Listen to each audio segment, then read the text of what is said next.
कई लोगों का ये प्रश्न होता है, कहते हैं कह सकते हैं, शिकायत होती है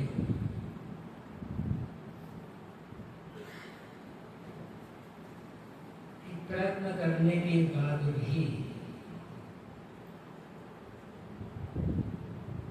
ध्यान क्यों नहीं लगता है, क्यों मन बार बार फिसल जाता है, भाग जाता है।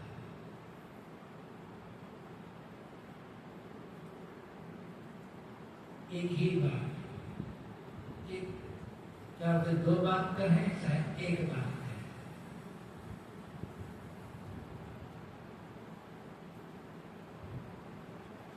वैराग्य और अभ्यास की कमी।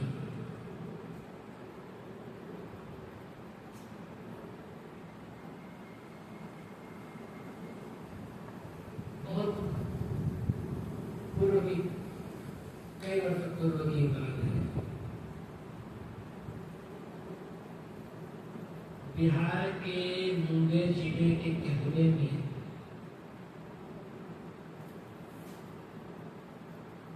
गुरुदेव जी का कार्यक्रम था।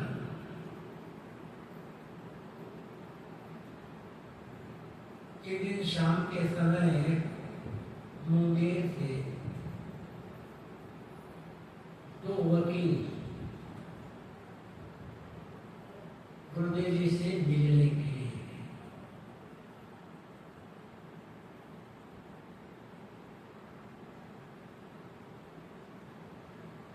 उन दोनों ने गुरुदेव जी से कहा कि महाराज जी, हम लोग आपके परोक्ष शिष्य हैं।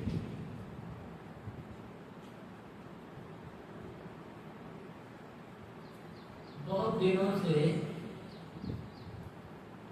आपके प्रश्नों के कैसेट सुनते आ रहे हैं। तब कैसेट चलता था, इसलिए वो ये कैसेट सुनते आ रहे हैं, आपकी पुस्तकें पढ़ते आ रहे हैं। सारी बातें हमें अपील करती है और आप की सारी बातें वैज्ञानिक रहती है, तथ्यपूर्ण रहती है। आज पहली बार आपके दर्शन का सौभाग्य मिला है। आपकी सारी बातें समझ में आती है, किंतु आप जो यह कहते हैं कि मन सारे विचारों को, संकल्पों को छोड़कर पूर्ण शांत निर्विषय हो जाता है,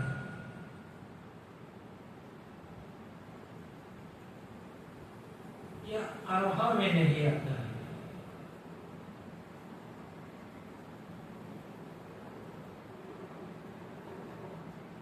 उनकी बातें सुनकर गुरुदेव जी ने कहा, बचपन से लेकर, बस गुरुदेव जी इतना ही कहा, बचपन से लेकर दोनों वकील तो थे कि मैं समझ गया, बचपन से लेकर आज तक खुराफात करते आए हैं, सांसारिकता के पीछे दौड़ते आए हैं। वही अभ्यास मन में ठसाठस भरा हुआ है, इसलिए मन पूर्ण निर्विषय शांत हो जाता है। ये बात समझ में नहीं है।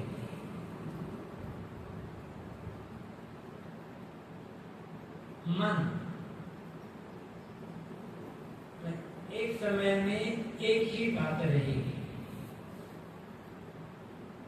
और वही बात रहेगी जिसको हम ज्यादा महत्वपूर्ण समझेंगे, जिसको अधिक महत्व देंगे, जिसका मूल्य ज्यादा समझेंगे। अब सोचना यह है कि हमारे हमारी दृष्टि में सर्वाधिक मूल्य किसका है?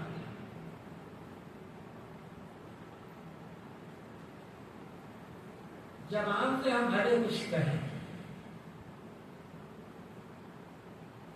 लेकिन हमारी दृष्टि में सर्वाधिक मूल्य उसी का है जो मन से हटता नहीं है। यदि उसका मूल्य घट जाए तो मूल्यहीन समझने में आ जाए तो कोई कारण नहीं है कि वह बात हमारे मन में स्थायी रूप से जमी की जमी रह जाए। अभिमूल्य सांसारिकता का है, राग रंग का है, देह का है, देह संबंधी प्राणी पदार्थों का यही सांसारिकता है। अभी हमारे मन में मूल्य ध्यान साधना का नहीं, आत्मकल्याण का, आत्म शांति का नहीं, और अभ्यास की कमी है।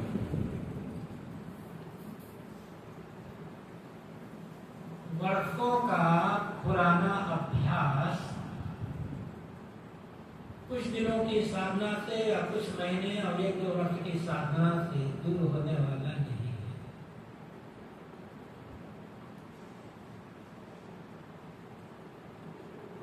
बीस साल, 30 साल, 40 साल तक मन को बिगाड़ते आए हैं और 20 साल से मन बिगाड़े, 20 महीने का समय हम कहाँ दे पाते हैं?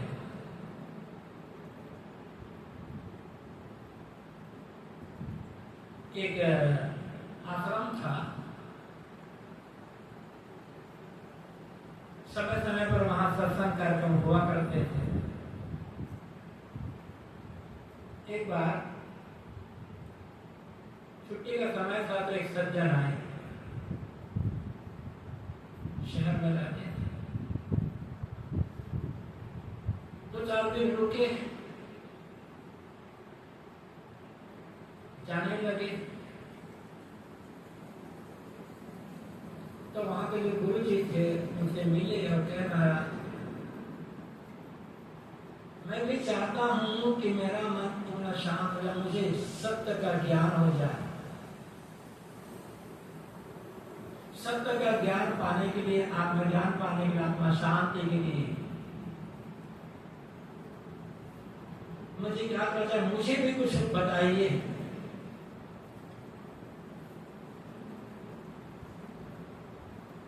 तो महाराज जी ने कहा, तुम्हें भी सत्य का ज्ञान हो सकता है, आत्मज्ञान हो सकता है, आत्मा शांति का अनुभव हो सकता है। कम से कम 6-8 साल का समय तो देना पड़ेगा, नहीं लगेगा समय भी हो गया। महाराज जी इतना समय तो मैं नहीं दे सकता।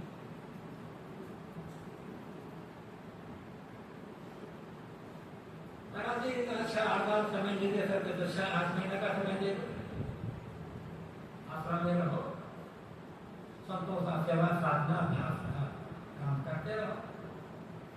तो महाराज जी 6-8 महीने का समय भी देना बड़ा मुश्किल है। तो महाराज जी कहा, अरे 1 महीने का समय तो दोगे? 1 महीना तो रहा आश्रम में। कि महाराज जी छुट्टी थी इसलिए आ गया, अब तो 1 महीना क्या और नहीं रुक सकता मैं। अच्छा महाराज जी ने कहा, अच्छा कोई बात नहीं, 3-4 दिन और रुक जाओ, थोड़ा हम कुछ रात बता देंगे, महाराज जी नहीं रुक सकता। तो महाराज जी ने कहा, अच्छा ये बताओ क्या करते हो तुम?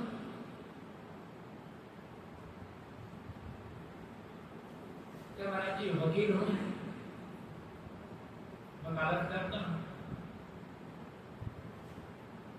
महाराज जी ने पूछा, वकील बनने के लिए कितना समय लगा होगा? महाराज का एकदम 20-22 साल तो पढ़ना पड़ा। उसके पश्चात जब पढ़ाई हुई तो फिर और कानून की किताबें पढ़नी पड़ी। 25-25 वर्ष का समय देना पड़ा होगा, लेकिन अभी भी पूरा नहीं हुआ है, अभी बहुत सीखना बाकी है। तुम्हारा कोई है नहीं इसे पकड़ करके निकालते बाहर ना समझा। क्या होगा, ये आदमी झूठ को साफ बनाने में किस साल का समय लगा है, और साफ को समझने में तो 3 दिन का समय नहीं। तो हमने क्या किया है, मन को बिगाड़ने में कितना समय लगाया है, अपना अपना सोच। मन को बिगाड़ने के लिए, मन को चंचल बनाने के लिए कितना समय हमने लगाया। जितना समय लगाया है मन को बिगाड़ने के लिए, क्या उसका चौथाई समय मन को सुधारने के लिए हम देने को तैयार हैं? अपने से पूछना होगा, किसी बताने की आवश्यकता नहीं। और मन को सुधारना चाहिए, मन को से जैसा लगाना चाहिए। क्या ये बात दृढ़ता से हमारे मन में बैठी हुई है? जीवन का एकमात्र उद्देश्य मानसिक शांत, मन के क्लेश से बचना है। मानसिक शांति प्राप्त, मन के क्लेश से बचना है। उसके लिए हम क्या कर रहे हैं? जीवन में जो आके धंधे हैं तो मजबूरी है, किंतु मजबूरी को मजबूरी ही रहने देना है, उद्देश्य नहीं बनाना है। खेती किसानी, नौकरी, व्यापार, मेहनत, मजदूरी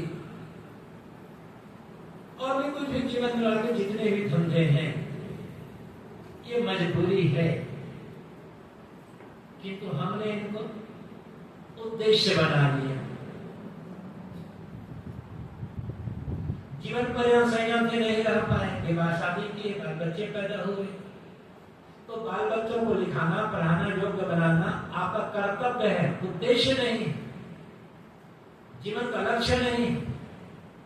जैसे आपके माता पिता ने आपको लिखाया, पढ़ाया, योग्य बनाया, वैसे आपका कर्तव्य है कि आप अपने बाल बच्चों को लिखा पढ़ा दें,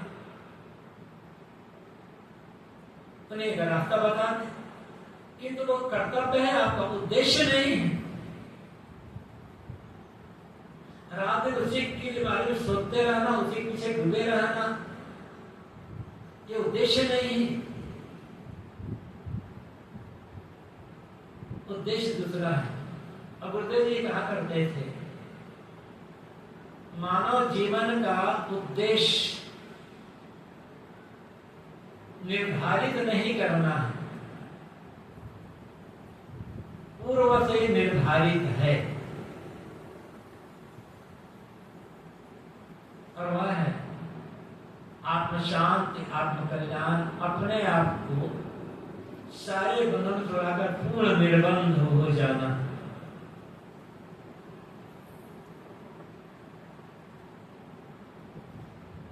और यदि ऐसा काम नहीं किए तब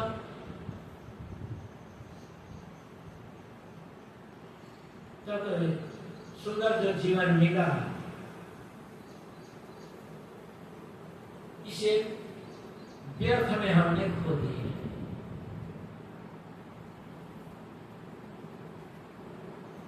गोस्वामी जी की पंक्तियां याद करें।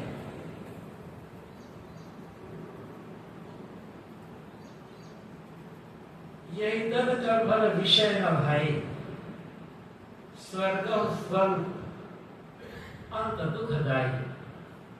हे भाई, इस मानव जीवन का फल इंद्रियों के विषय भोगना नहीं है, और इस मानव जीवन में धर्म, परोपकार और भक्ति करके मरने के बाद स्वर्ग जाकर वहां का सुख भोगना नहीं, क्योंकि स्वर्ग का सुख भी अल्प है, और अंत में स्वर्ग का सुख भी दुख में बदल जाते हैं। पुण्य क्षीणे पुण्य मृत्युलोके विश्रांति कहा गया। जब तक पुण्य है, पुण्य की पूंजी है, तब तक आप स्वर्ग में रह सकते हो। और जैसे पुण्य की पूंजी खत्म हुई, आप वहां से ढकेल दिए जाओगे, फिर वही दुख में पड़ना होगा। पहली बात तो स्वर्ग काल्पनिक है। आकाश पाताल में कहीं ऐसा कोई स्वर्ग है ही नहीं। कल्पना से कर लिया गया, एक लोभ दिया गया, लोगों को लोभ दिखाया गया है धर्म के मार्ग पर चलने के लिए, सेवा परोपकार का काम करने के लिए। मनुष्य के मन में ही स्वाभाविक रूप से स्वार्थ की प्रवृत्ति है। अधिक से अधिक मेरा स्वार्थ पूरा हो और अधिक अधिक मैं भोग सकूं, दुनिया का आनंद ले सकूं। हर मनुष्य के मन में कम ज्यादा ये भाव भरा हुआ है। वह अपने बारे में सोचता है, दूसरों के बारे में नहीं सोचता। और जो आदमी रात दिन अपने बारे में सोचता रहेगा, अपने सुख, अपने स्वार्थ, अपने इंद्रिय विषय के पूर्ण, अपनी इच्छाओं के पूर्ण के बारे में सोचता रहेगा, जो लक्ष्य बना लेगा, और कौन सा गलत काम ना कर ले, कोई ठिकाना नहीं। तो गलत काम से लोगों को हटाने के लिए, बचाने के लिए और सही मार्ग, सही काम में लगाने के लिए नरक का भय दिखाया गया और स्वर्ग का लोभ दिखाया गया। देखो, तुम ऐसा सा गलत काम करोगे तो तुम नरक में जाओगे, तुम्हें नरक में ऐसी ऐसी तकलीफ मिलेगी, ऐसा ऐसा दुख मिलेगा। डराया गया आदमी, ये कम से कम डर करके आदमी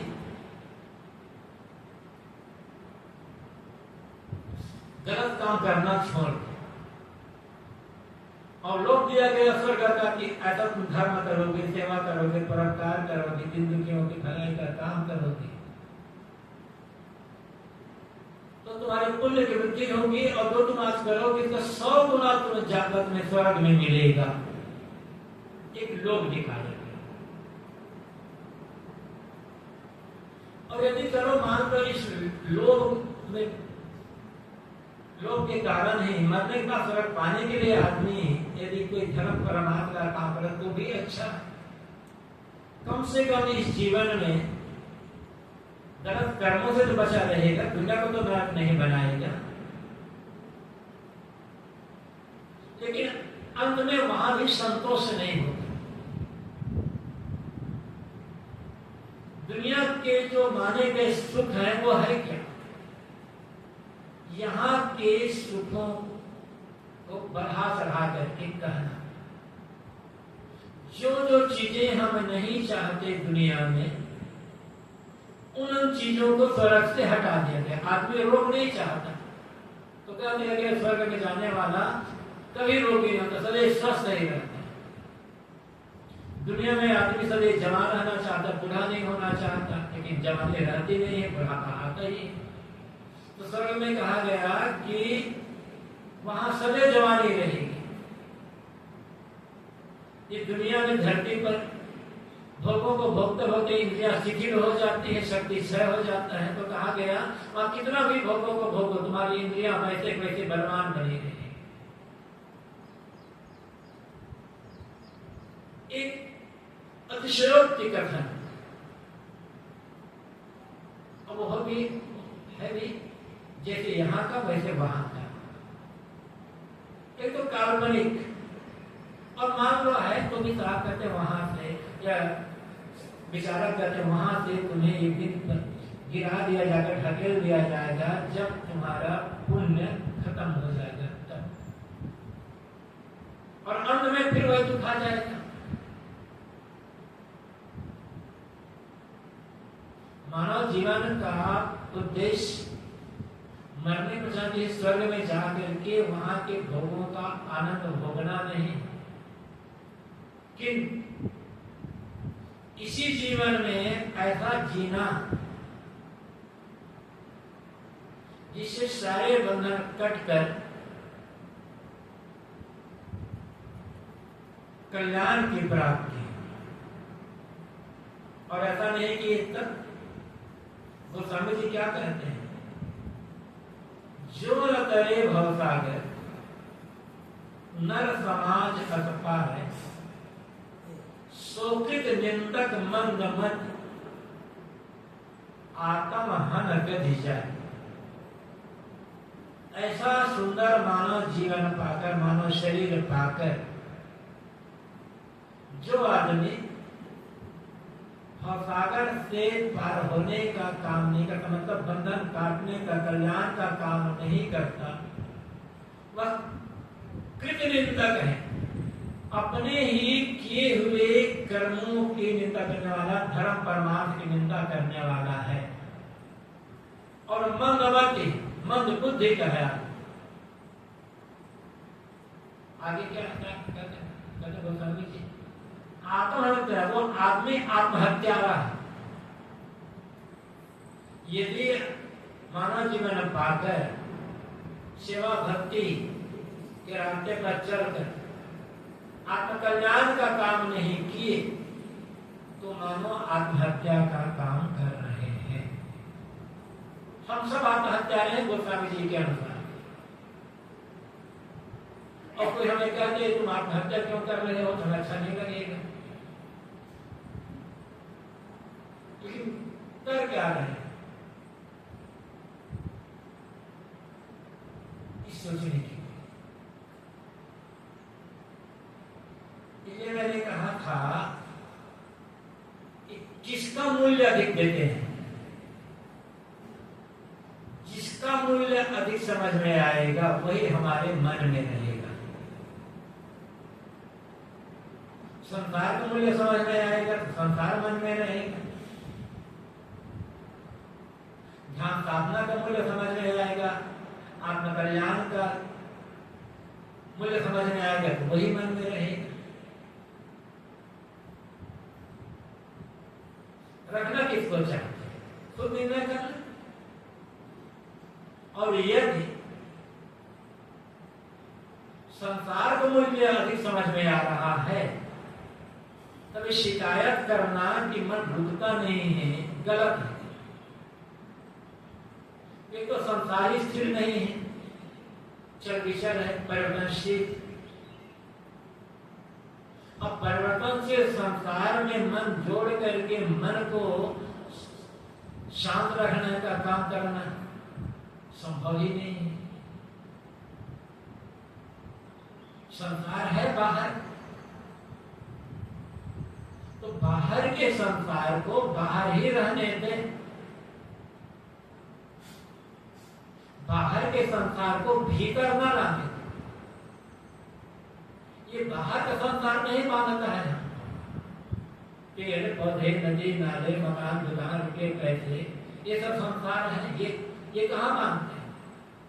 इनके लिए मन में जो लोभ पैदा होता है, राग द्वेष पैदा होते हैं, आसक्ति कामना पैदा होती है, ये संसार है। मन का उधर बहते रहना संसार है, इसी को काटना है। बाहर संसार तो सदैव रहा है और सदैव रहेगा, इसको न कोई मिटा सका है न मिटा सकेगा।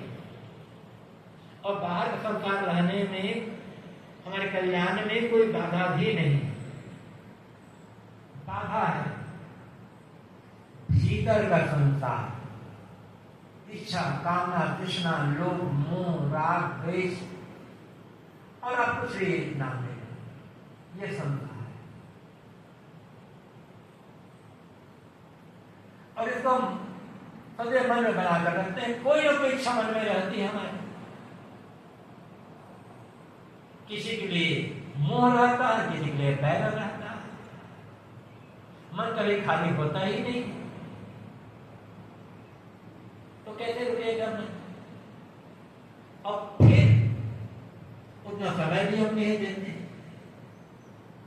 जितना समय चाहिए। मैंने कहा 20 साल तक मन को बिगाड़ने का, चिंतन करने का काम किए हैं, तो लगातार 20 महीने का तो समय दे। लेकिन 20 महीने में 20 दिन का भी समय नहीं हमारे पास। और शिकायत है कि मन ठहरता नहीं, मन तो भागता है, मन तो बड़ा बेईमान है। मन बेईमान नहीं है, मन तो जैसा वैसा है। मन स्वाभाविक रूप से बेईमान होता तो ऐसा शुद्धि नहीं कर सकते ना। मन स्वाभाविक रूप से भी मलिन होता, अशुद्ध रहता, तो कभी मन को शुद्ध किया ही नहीं जा सकता, कभी से निर्मल किया ही नहीं जा सकता था। लेकिन लोग करते हैं।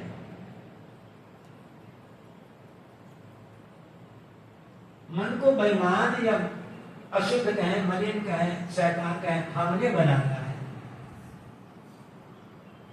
जिसका मूल्य समझ में आता है, मन वही वहीं लग जाता है।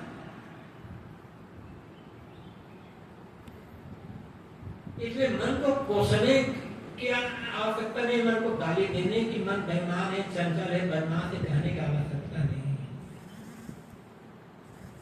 आवश्यकता है नया अभ्यास बनाने की। अपना अभ्यास जो बन चुके हैं उसको काटने उतना समय। गुरुदेव जी कहा करते थे, लिखा भी है उन्होंने, एक जगह एक संगीत का कार्यक्रम रखा गया। बड़े प्रसिद्ध संगीतज्ञ आए थे। एक संगीतकार के संगीत से प्रभावित होकर एक युवक उनके पास गया और कहा, क्या मैं भी आपके जैसा संगीतज्ञ बन सकता हूं? उस संगीतकार ने कहा, मेरे जैसा नहीं, मुझसे भी बड़ा संगीतकार तुम बन सकते हो। जब मैं बन सकता हूं तो तुम भी क्यों बन सकते हो? तुम क्यों नहीं बन सकते? युवक ने कहा, क्या करना होगा? कुछ तरह नहीं, 35-40 साल तक अभ्यास करना होगा। तो घबरा गए। वो संगीतकार एक दिन में संगीतकार थोड़े बना, कितना जो संगीत के अभ्यास करते हैं, देखो 4-6-8 घंटा अभ्यास करते हैं रोज। और हम लगातार 2 घंटा भी अभ्यास नहीं करते। यहाँ तो मान लो आप इसके लिए आ रहे हो तो सुबह शाम तक 8 घंटा बैठ जाते हो। घर में जहाँ रहते हैं वहां पर क्या 2 घंटा समय दे पाते हैं?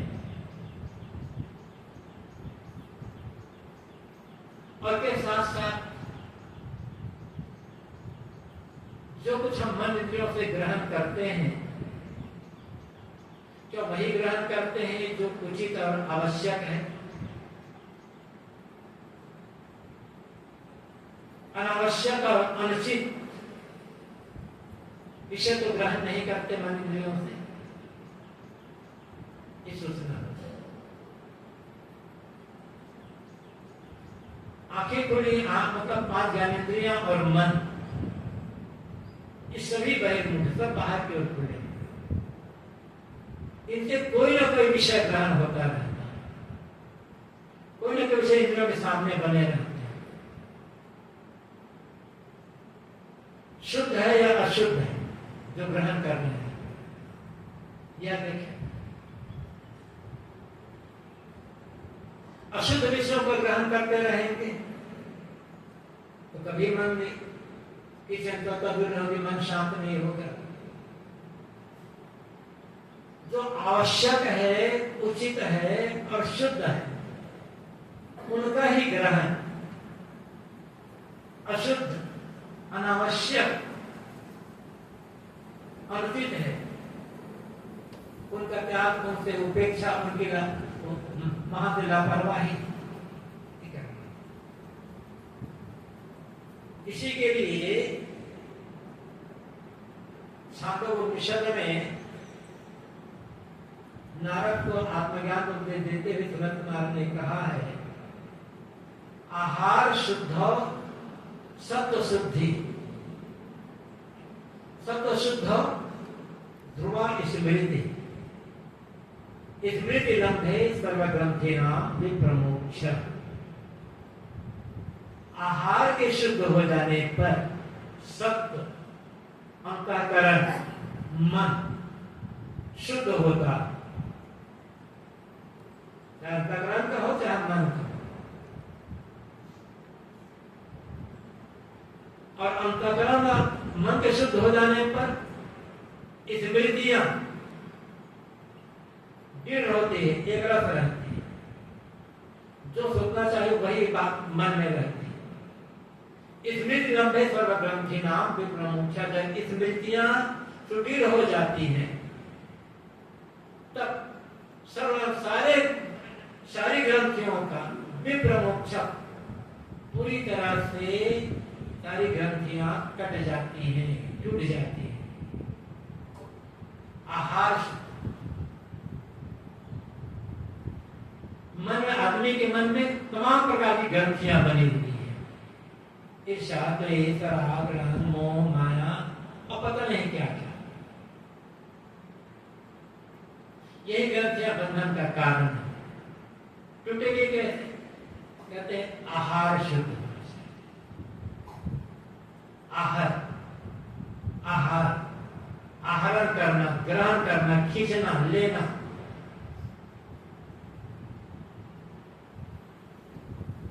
मन, आंख, नाक, कान, जीव, त्वचा, इन क्षणों से हम जो कुछ ग्रहण करते हैं सब का सब आहार है। जो हम मुख से खाते हैं मात्र वही आहार नहीं, वो तो मुख का आहार है। अब पहले यहीं से शुरू करते हैं, क्या हम वही खाते हैं जो शरीर के लिए आवश्यक है, उचित है और हितकर है? जिह्वा स्वाद में पड़कर अनावश्यक चीजें तो नहीं खाते हैं, अधिक खटाई, मिठाई, तेल, घी, मिर्च, मसाले का प्रयोग तो नहीं करते, समय के विरुद्ध तो नहीं खाते,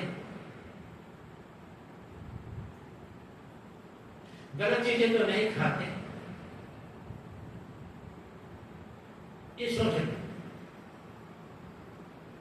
और ये भी सोच लो, जीने के लिए खा रहे हो या खाने के लिए जी रहे हो? यदि जीने के लिए खाओगे तो कभी गलत चीज नहीं खाओगे, समय विरुद्ध नहीं खाओगे, जो उचित होगा वही खाएंगे। और खाने के लिए जी रहे हो तब तो कोई बात ही नहीं। और खाने के लिए जीने वाला आदमी का मन कभी संतुष्ट नहीं रहेगा, चाहे जो मिल जाए लगेगा कि जैसा चाहे वैसा स्वाद नहीं है, एक न एक कमी मन में। और जीने के लिए खाओगे तो स्वाद के पीछे नहीं दौड़ोगे। यद्यपि बेस्वाद चीजें नहीं खाना है, लेकिन भी बहुत मिर्च मसाले पीछे नहीं दौड़ोगे। तो देख रहे हैं जो मुख का आहार है, जिह्वा का आहार, रस ग्रहण करते हैं, वो उचित है या उचित नहीं है, ये सोचें।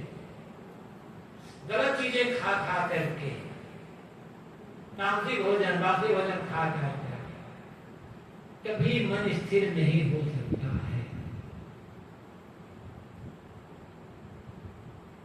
आंखों से देखते हैं, देखना रूप आंख का आहार है। आंखों से रूप का ग्रहण होता है, दृश्य का ग्रहण होता है, वो आंख का आहार है। तो क्या वही देखते हैं जो व्यवहार के लिए, काम धाम के लिए उचित है और आवश्यक है? विकारी दृष्टि से तो नहीं देखते, भावनात्मक दृष्टि से तो नहीं देखते, देख देख करके तो मन चंचल बनाते हैं। क्या देखना पसंद करते हैं ज्यादा?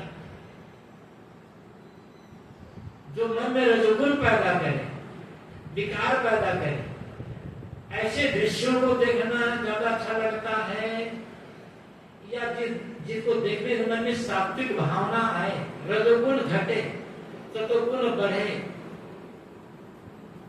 ऐसा देखना ज्यादा अच्छा लगता है? स्वयं निर्णय करना।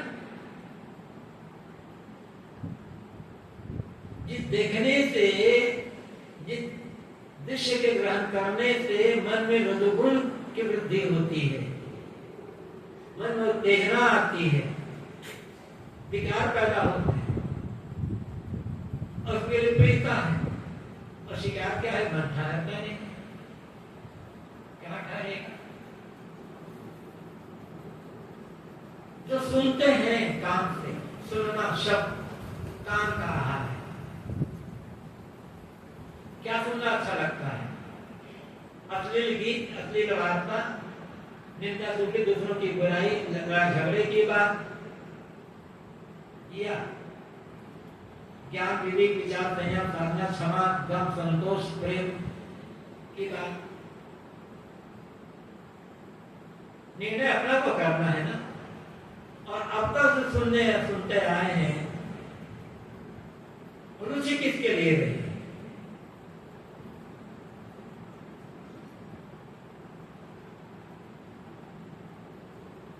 कोई आदमी हमारे घर के दरवाजे के सामने से पानी बहा दे, या हमारे घर दरवाजे पर थोड़ा कचरा ला करके डाल दे, हम उसे झगड़ा कर लेंगे।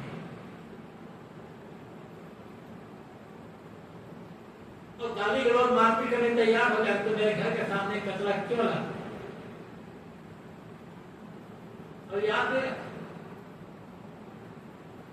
कोई आदमी अपने खाने को जहर भी दे रहा है तो उतना बड़ा नुकसान नहीं कर रहा है आपका,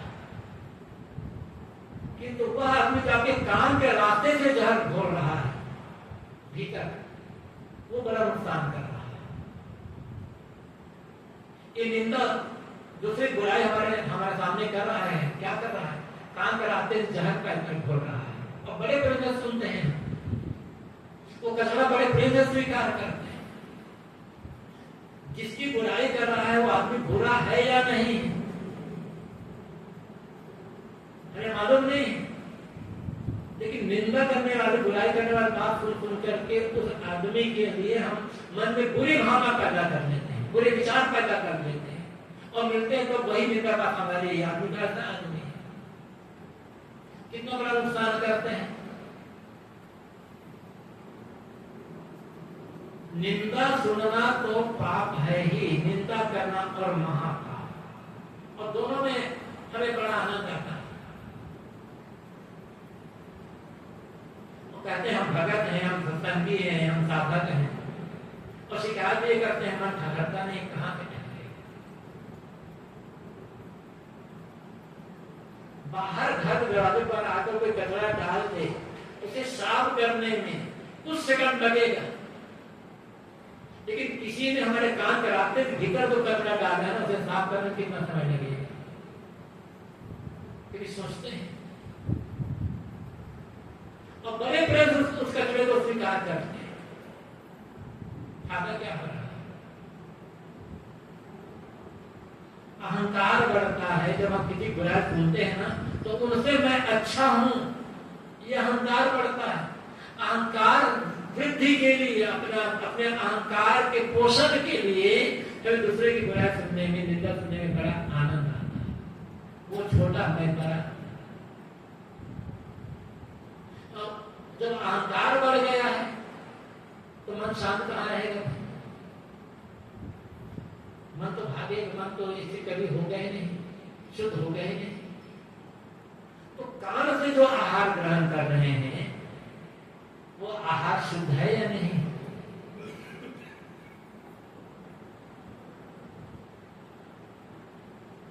मन से सोचना, ये मन का आहार है। मन का काम है सोचना। क्या सोच रहे हैं? जो सोच रहे हैं उचित है। कल मैंने कहा था ना, जो हम सोच रहे हैं, यदि उसको फोटो लिया जा सकता तो क्या समाज में सिर उठाकर चल सकते हैं? मुंह दिखाने के लायक ही नहीं रहते।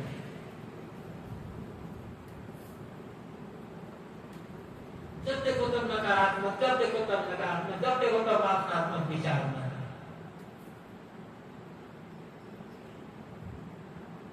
इस सब से अंतःकरण हमारा मलिन, हम जो कुछ आंख नाक कान जी त्वचा आदि से मन से जो कुछ ग्रहण करते हैं, सबके संस्कार हमारे अंतःकरण में एकत्रित होते रहते हैं।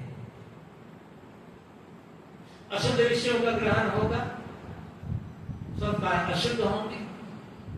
जब संस्कार ही अशुद्ध है तो मन चंचल ही रहेगा, वो तो मन ही नहीं बना रहेगा। इसलिए उन्हीं विषयों का ग्रहण करें।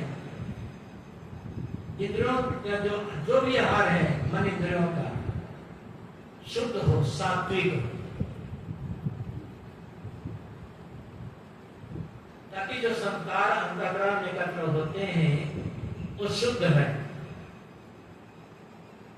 आहार शुद्ध हो, सत्व शुद्धि। जब आहार शुद्ध हो जाएगा, देखना सुनना खाना पीना बोलना बरतना ये सब शुद्ध होंगे, तब अंतःकरण शुद्ध होगा। और सत्व शुद्ध हो, ध्रुव स्मृति। जब अंतःकरण शुद्ध हो जाएगा तब मन में जो बातें चलेगी वो शुद्ध बातें ही रहेगी। अभी है हम तो अच्छी बातों को बस 2-4 मिनट में भूल जाते हैं और गलत बातों को इतनी मजबूती से पकड़ कर रखते हैं कि वर्षों नहीं भूल पाते। अशुद्ध अंतःकरण का लक्षण, अशुद्ध मन का लक्षण। कोई हमें ही कह दे कि आत्मन अशुद्ध है, आत्मन गंदा मलिन है, सुनकर अच्छा नहीं लगे, अहंकार को ठेस लगी। शिष्टाचार बस मर्यादा बस, भले हम क्रोध न कर सके, लेकिन मन में तो क्रोध आ ही जाएगा, मन तो दुखी हो ही जाएगा। क्योंकि मन गंदा है स्वीकार करना अहंकार को पसंद नहीं है, हमें पसंद नहीं है।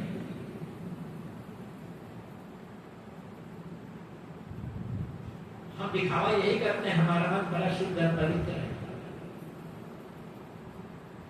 तो कोई भी आदमी सुनने को पसंद नहीं करता कि मेरा मन गंदा है, अशुद्ध है, अच्छा नहीं लगता। और यदि किसी ने कहा कि तुम्हारा मन गंदा है और एक बात सुनकर दुखी हो गए तो सिद्ध हो गया सचमुच में मन गंदा है, क्योंकि दुखी मन ही गंदा हो। जिसका मन निर्मल हो, जिसके मन में कोई विकार नहीं हो, मलिनता नहीं होगी, तो आदमी दुखी क्यों होगा, वो आदमी क्रोध क्यों करेगा।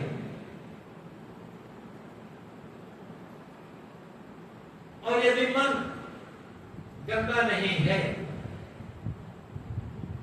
तो बेकार बातों को सोचता क्यों रहता है ज्यादा, सुबह शाम तक उन्हें नई बातों की याद क्यों किया करता है।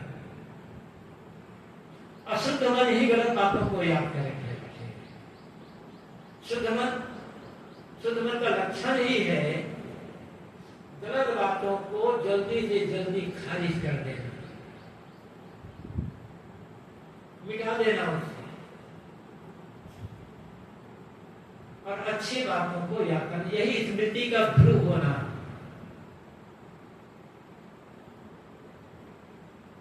कि मन में वही वो बातें रहे जो उचित है, आवश्यक है, कल्याण के लिए। अब ऐसा हो गया, अब तक मन में मलिनता रह नहीं गई, मन में कोई गलत विचार है नहीं, गलत विकल्प आता नहीं, सर्वग्रंथिना विप्रमोक्ष, सारे ग्रंथियों का विप्र मतलब पूरी तरह से, अच्छी तरह, मोक्ष कर जाना, सारी ग्रंथि अच्छी तरह से पूरी तरह से कट गई और मन में कोई ग्रंथि ही नहीं रहते। इससे बड़ा सुख और क्या होगा, इससे बड़ा आनंद क्या? कॉम्प्लेक्स फ्री माइंड, यही तो जीते जी स्वर्ग का, वैकुंठ का, मोक्ष का अनुभव करना है। अरे काम हमें ही करना। तो हमारे मन की गांठें खुले, क्या हम इधर ध्यान देते हैं और क्या हम इसके लिए प्रयत्न करते हैं? इस कितना समय हम दे रहे हैं इसके लिए? बिरले बिरले आदमी होगा जो इसके लिए 1 घंटा 2 घंटे का समय देता है।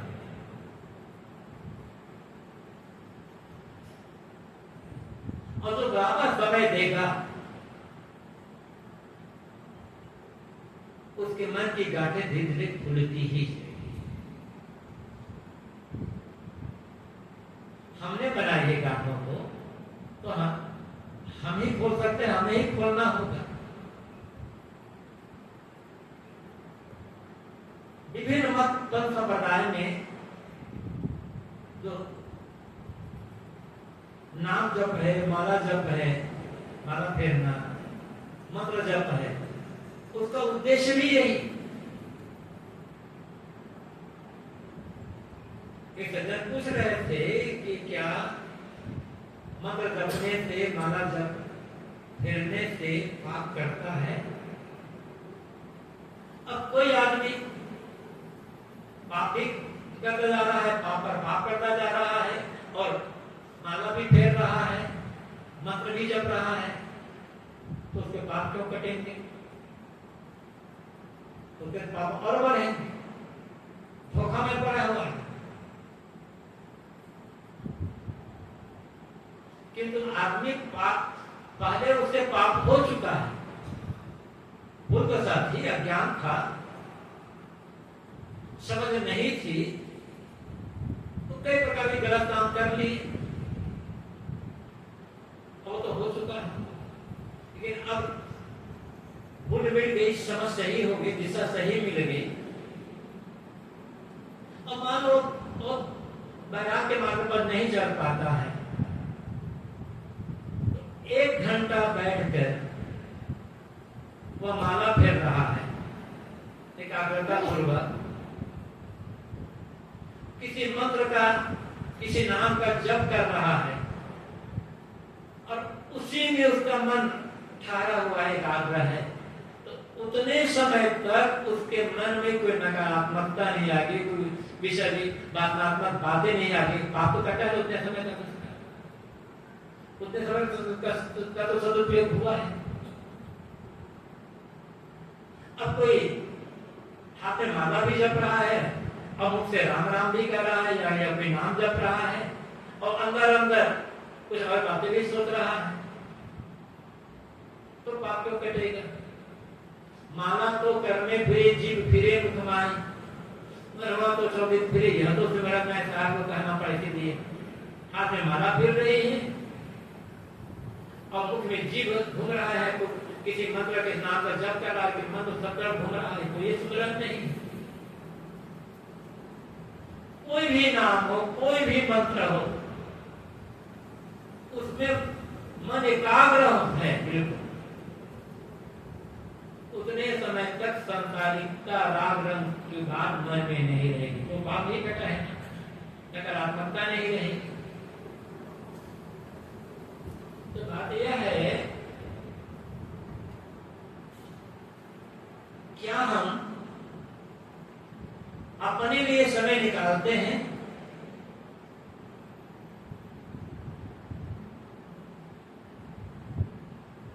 बिरले बिरले है जो सब अपने लिए समय निकालने वाला है।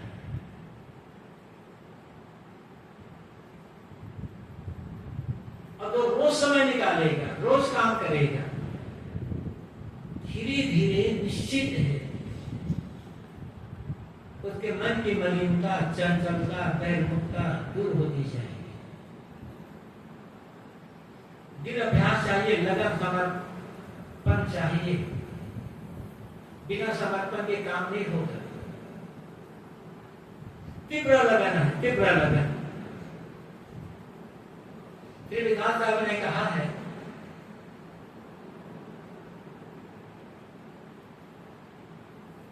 लोभी मन के दामगत, कामी मन के काम, मोही मन के पुत्रगत, तीनों जगत बेकार। लोभी आदमी का मन पैसा पैसा पैसा, हमेशा पैसा बोलता है, पैसा तो एक ही पैसा। उसके बाद जो अंदर लोभी आदमी है वो पैसे को छोड़ करके दूसरा कुछ और नहीं सोचता। उसके जीवन में लक्ष्य एक ही प्रकार पैसा मिले, चाहे जैसा हो। पैसे की बात करो, इसकी बात करो, वो खुद होकर के सुनेगा और दूसरी बात भी सुनेगा। और जिसके मन में कामना है, काम वासना है, उसे प्राय स्त्रियों की बात सुनने में लगी। बस वही जिससे काम भावना के प्रति तो ऐसी बातें हैं, बस वही उनके जीवन का लक्ष्य है। उसके अलावा दूसरी बातों से अच्छे नहीं लगे। और मोही आदमी को कुछ परिवार बात अच्छी लगेगी। कामी को पैसे एकत्रित करने बातें नहीं सुनाती है। जो कामी है उसे काम भाषा का अतिरिक्त बातें प्रिय नहीं लगती। लोभी को पैसे अतिरिक्त बातें प्रिय नहीं लगती। मोही को पुत्र परिवार के छोड़कर अन्य बातें प्रिय नहीं लगती। क्या हमें इसी प्रकार कल्याण के बातों को छोड़कर अन्य बातें प्रिय नहीं लगती? यदि प्रिय लग रही है तो एक कामी के मन में जो वीर संकल्प हमारे पास नहीं। एक लोभी के लिए पैसे में जो भाव है तो भाव हमारे पास का है, वो समर्पण हमारे पास का है। और शिकायत क्या है? मन तो रुकता नहीं है, मन तो ठहरता नहीं है। अपनी इस कमी को समझने की आवश्यकता है और फिर संकल्प के साथ नए अभ्यास बनाने में समर्पित भाव से जुड़ने की आवश्यकता है। फिर कोई कारण नहीं है कि मन शांत न हो। गुरुदेव जी कहा करते थे कि दुनिया में एक ही वस्तु है जो हमारे बस में हो सकती है और उसको छोड़कर दूसरी कोई वस्तु हमारे बस में नहीं हो सकती और किसी पर हमारा अधिकार नहीं हो सकती। वो वस्तु कौन है? हमारा मन। हमारे मन पर हमारा अधिकार है। हमारा मन ही हमारे बस में हो सकता है। जो शरीर हमारा है, जिस शरीर को हम कहते हैं मेरा शरीर मैं, वो शरीर ही हमारे अधिकार में नहीं। अधिकार में होता तो शरीर रोगी ना होता, बूढ़ा ना होता, कमजोर ना होता। कहाँ हम इसे रोक पा रहे हैं? तो जब शरीर अधिकार में नहीं है तो शरीर संबंधी प्राणी पदार्थ अधिकार में कैसे हो सकते हैं? हमारे शरीर पर बहुतों का अधिकार है किंतु हमारे मन पर केवल हमारा अधिकार। कैसे मन बनाकर रखना है? चंचल या सोवस? चंचल बनाकर रखना है तो उसके लिए कुछ करना नहीं, उसकी तो आदत है ही पुरानी। और स्वस्थ बनाकर रखना है, शांत संयम बनाकर रखना है, तब उसके लिए मेहनत की आवश्यकता है। और मेहनत से घबराएंगे तब कुछ नहीं होगा।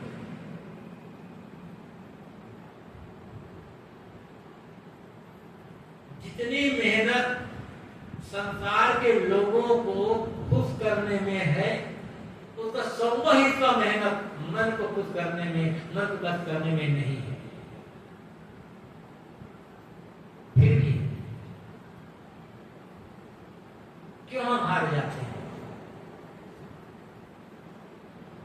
विषयासक्ति ने हमें अत्यंत कमजोर बना दिया है, दुर्बल।